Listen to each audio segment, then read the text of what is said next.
catch you up on what I've been doing. I need a drain for a sink here in the kitchen. And so I started out this morning by plasticking everything off. That way all the dust and stuff doesn't get into the rest of the house. Like for instance, if that wasn't there, all that nastiness on that would be in there. Check this door out. I can't really tell, but it is filthy, filthy, filthy.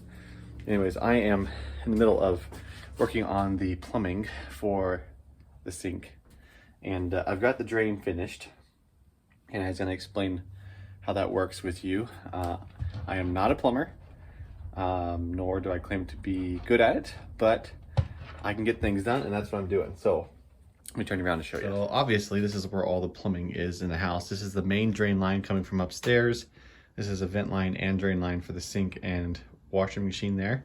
And then the main line goes out this direction. So I cut with a concrete saw, as you saw earlier in the video, up and down this trench here, wide enough for a shovel. So just in case you're wondering how I came up with the width of that, just so I can get a shovel in there, that's all I need. And I'll come back and I'll fill this with concrete once I get the dirt and put back in.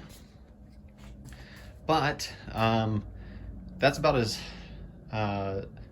gradual of a turn as I could get. It looks more gradual than it does on the camera, but anyways, you want as gradual as a turn because it's coming this way, and so it's going to be flowing this way and then trying to turn back. So that is a 3-inch T with an 1.5 inches coming out this way, but it slopes this direction. And then coming up this way, it's turning into a 90, and there'll be a inside the wall vent down here where the sink is. That way the water can't come up and come out the top and flood your sink or flood your downstairs, because if this gets plugged somewhere down here and your upstairs keeps flushing and running a shower or something, it'll fill up the pipe and come out the other end. And so you'll need a vent that keeps the water from coming out down here. In a new house, the ideal thing would be to run it out the roof like this one does, but this one cannot because of all the work it would need to do. So we're doing it in the wall vent. Anyways, in order to get the good slope from here to here, you don't want it to be too shallow or too flat, because then the water and the stuff won't drain. So you want to tilt your pipe just gradually to where it will drain everything, but you don't want it too steep either, because then you'll leave your solids behind. So say you have a little ball of paper towels that gets in your line and you don't have any level, it's not not graded at all, then it's going to stay there and get stuck in the pipe and it's going to back up. But if it's too steep, all the water will rush past it and leave the paper towel stuck in the line. Now that's followable or not, but anyways, you want 1/4 inch per foot approximately for this small of a pipe, is what I've read and what I've done in the past. That way the water will drain just fast enough but not too fast. And then I'm going to come back and connect to the water lines, hot and cold, run it under the foundation here, and then pop it up in here where the sink's going to be. We can do dishes down here and not in our bathtub, because that's not ideal, if you know what I mean. So it's not bad for me because I'm not doing the dishes very often, but my wife is, and so maybe it is bad for me because I hear about it. Anyways, I got to do more of this.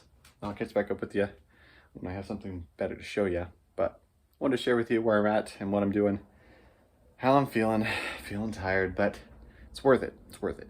Anyways, we'll catch you in a little bit.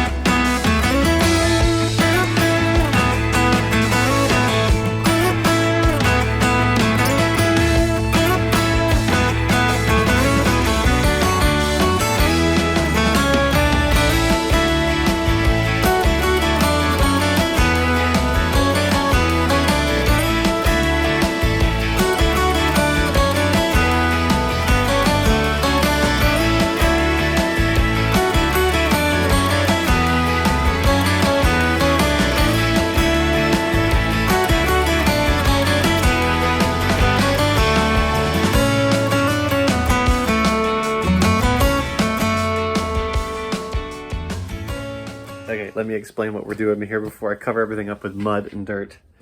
So we just ran on those last videos the blue and the red line, which means hot and cold in this scenario. So we're running the hot and cold along next to that pipe, and we're using zip ties to hold them nice and neat. Now the reason I'm running it down here is I don't have to run it through the ceiling, and this is the quickest most efficient route to the hot and cold water. And then we zip tied them to the line to keep them nice and neat.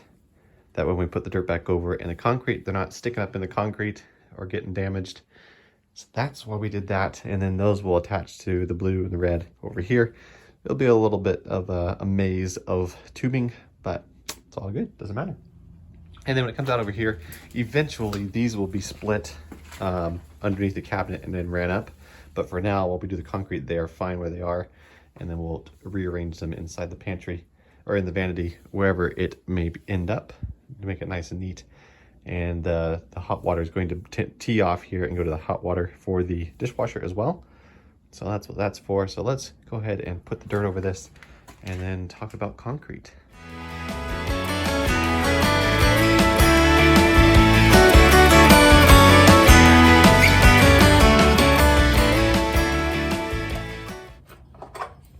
Hey guys, welcome back.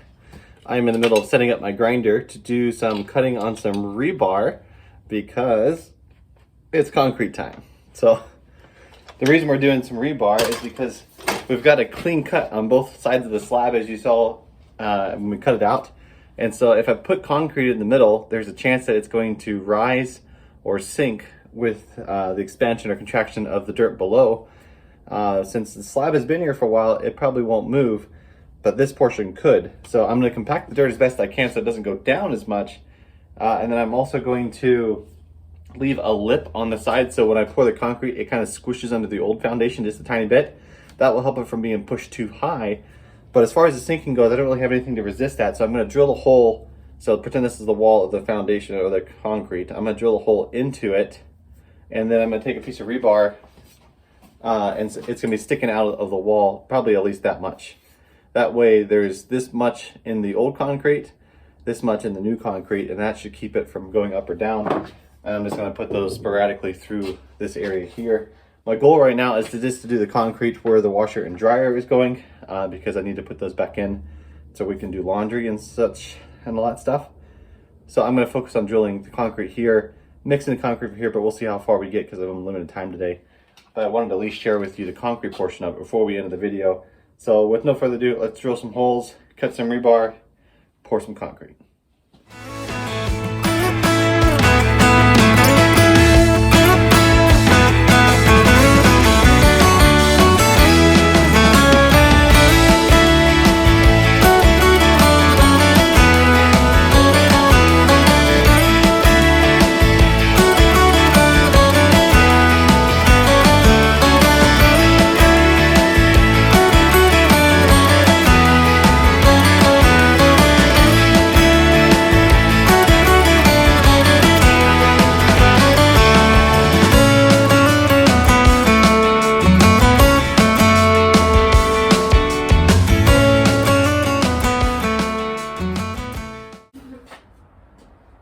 So just in case concrete's a new thing for you, or mixing concrete is a new thing for you, it's pretty simple stuff. It's just heavy.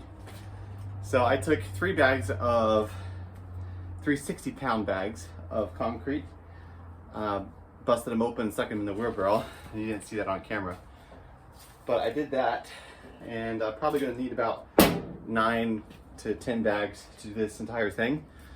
So I've started out with 3 because I'm just doing this section right here for now. But all you gotta do is add water and mix it up, and then smooth it out, and then wait for it to set up a little bit and smooth out some more. That's about it. So let's go ahead and start mixing this up.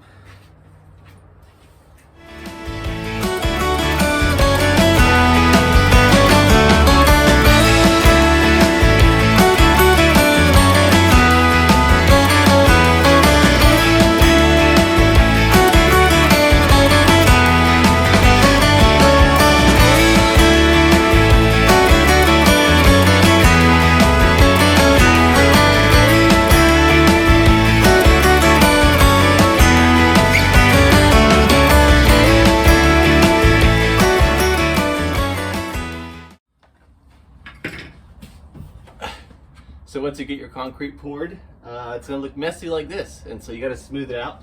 Now on big concrete slabs and stuff, you can use a board, a 2x4, 2x10, whatever, 2x6, whatever you got, and smooth it out with that first and then come back through and float it. With this small of a section, I'm not too worried about anything. I just want it to look good. So I've got myself a magnesium float. I don't know all the science behind it, but they work great with bringing the water to the surface and creating a smooth finish. So that's why I'm using that.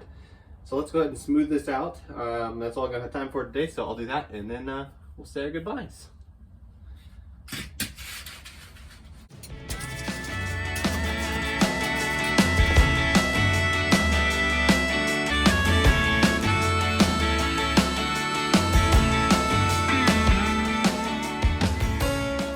Well, Copper, what do you think? Do you think it looks good? Think it looks good? Oh, that's rude. That's rude. Anyways, we're working on the concrete, getting it finished. I tried to put a paw print in there, but it didn't work out. So let me show you. This is what 3 bags will give you. So got it all smoothed out. We'll probably come back through with the grinder and smooth it out once it's all finished. Oh, you're going straight for the paw prints yourself. Never mind. That's a good paw print. Yeah, let's go outside. Come on. Come on. You clean off your feet. Clean off your feet, mess maker. You go fix your mess now. Anyways, as I was saying before, the professional paw print guy, we have finished the concrete for that section. That way we can put the washer and dryer back in their place. And meanie. But anyways, we got that done, and that's gonna be the rest of it for today. Because do this evening. So I'm actually running the sound booth for my church for a program that they have every Wednesday night. So I'll be there doing that. But I get myself smelling better before I go there. So anyways, hope you enjoyed watching. We're going to finish the rest of the concrete probably tomorrow, and I'll show it to you in the future video. But that's gonna be it for today. That we have something cool to show you and post, and we can get everything ready for tonight. So anyways, have a good one. Don't forget to look in the description below as always, and God bless.